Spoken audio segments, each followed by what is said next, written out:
তুমি যদি জবরদস্তি মাছ মাংস খাও তার মানে তুমি প্রকৃতির বিরুদ্ধে যাচ্ছ। প্রকৃতির বিরুদ্ধে যে যাবে তার কিন্তু শরীর খারাপ হবেই। কালকে একজন ভদ্রমহিলা আমার কাছে এসেছিলেন, স্টমাক ক্যান্সার। তো উনি এসে খুব কাঁদছেন, ওনার দুটো মেয়ে। তো উনি বিজনেস সূত্রে এমন একটা বাজারে যান যেখানে টয়লেট ভালো নয়, সকাল থেকে দুপুর অবধি টয়লেট চেপে বসে থাকে। টয়লেট একটা ন্যাচারাল ফেনোমেনা। তারপরে বাড়িতে যখন উনি ফিরে আসেন তাড়াতাড়ি খিদে পায় বলে দুধ চা কি করছে, তার শরীরে প্রচুর পরিমাণে গ্যাস বাড়িয়ে দিচ্ছে। আর সারাদিনে তার যে শরীরের যে টক্সিন সেটাও শরীরে পড়ে থাকছে।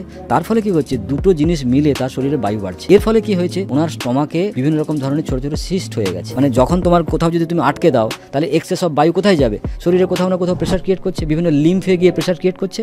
তো ওনার কি করেছে, বিভিন্ন রকম লিম্ফে প্রেশার ক্রিয়েট করে ছোট ছোট টিউমার তৈরি করেছে এবং স্টমাকেও ডিস্টার্ব করে। এরপর যখন ওনার কষ্ট হচ্ছে উনি হসপিটালে গিয়ে টেস্ট করেছেন। যখন বায়োপসি টেস্ট করেছে তখন ধরা পড়েছে স্টেজ 4। যে বায়োপসি টেস্ট করলে একটা প্রবলেম হয় যে ক্যান্সারের সেলগুলো ডিস্টার্ব হলো, ওরা আরো তাড়াতাড়ি করে নড়ে চড়ে বসলো। এবার ভদ্রমহিলা স্টেজ 4 ক্যান্সার। ভাবুন কি অবস্থা পরিবার। এবার এই ক্যান্সারটা ওনার কেন হলো? ক্যান্সারের কারণ হচ্ছে উনি ওনার শরীরের কথা শোনেন।